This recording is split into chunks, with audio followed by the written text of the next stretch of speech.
Welcome to World11 News Channel. Is cheating a television network out of tens of thousands of dollars a crime, or a heroic way to work the system? That question is at the heart of The Luckiest Man in America, a new film from director Samir Oliveros that tells the true star of Michael Larson, Paul Walter Hauser, a man who broke the game show winnings record, taking home $110,237 from CBS Press Your Luck in 1984.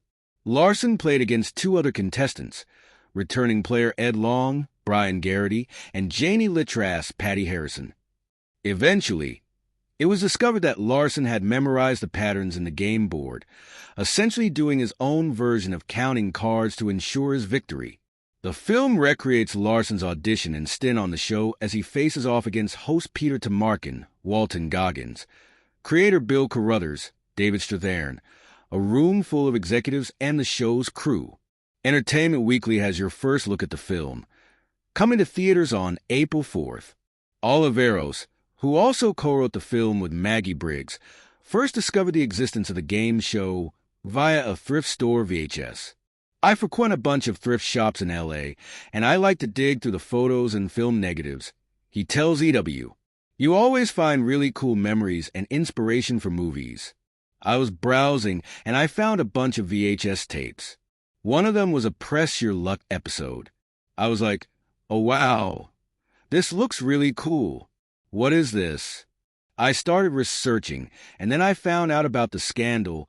As a creative, Oliveros immediately became intrigued by the idea of making a film about the scandal, specifically about delving into the life and motivations of Larson. I fell in love with him because he's such a mystery, he adds.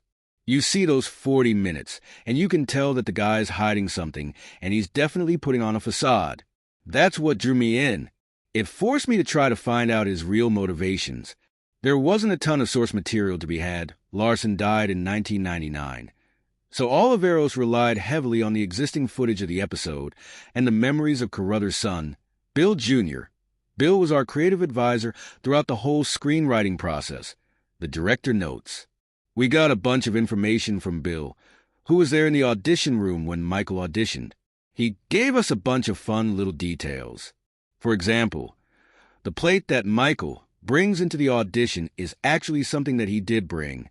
However, much of Larson's home life and what the film posits as his potential motivations are entirely the educated guesses of the filmmakers. We knew that he had had several failed marriages," says Oliveros. "We understood what type of husband he was and what type of man he was, being a dreamer and somebody that promises things that he cannot fulfill." Oliveros also turned to a 2003 documentary about the scandal that aired on the game show network, which featured an interview with one of Larson's ex-wives. She says that he didn't like to work hard because he considered himself a genius, Oliveros says. He was always looking for a way to find alternative means to accomplish his dream.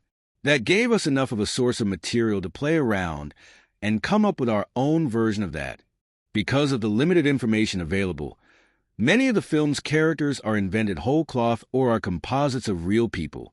Bill Jr. was telling us about the dynamics in the control room, Oliveros says. He was telling us about how there were contestant supervisors down on the floor. Then, we started coming up with characters. But the only one that's actually based on a real person, apart from the contestants and host, is Bill's dad, which is a David Strathairn character. Bill gave us a couple of his quirks in the way that he handled his staff. Everyone else that you see is a fabrication. The Press Your Luck scandal is not as infamous as the 1950s quiz show scandal, which received its own film adaptation in 1994, but it captured the imagination of the entire cast and crew. I was not aware of the Press Your Luck scandal prior to reading the script, Hauser says. But I was drawn in by Michael's quirkiness and deception, always wondering if he was a hero or villain of his own story. Oliveros cast Hauser off the actor's performance on Blackbird. We saw Paul's character, and it was like, wow, okay, this guy who comes from stand-up has some serious acting chops for drama. This could be a fantastic Michael, Oliveros says. What happened was ridiculous, and when you see the clips, you see this guy who's larger than life. We thought that it would be better to have somebody that comes from comedy and then be able to give him depth. And Paul loved it. He read the script and he was like, I want to do this. It was meant to be. Both actor and director were fascinated by the push and pull of heroism and villainy in Michael's arc. We always spoke about Michael as an onion, Olivero says.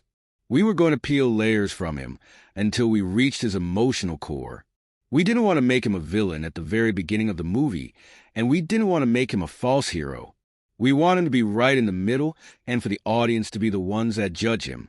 Is accomplishing your dreams through alternative methods something that should be discouraged?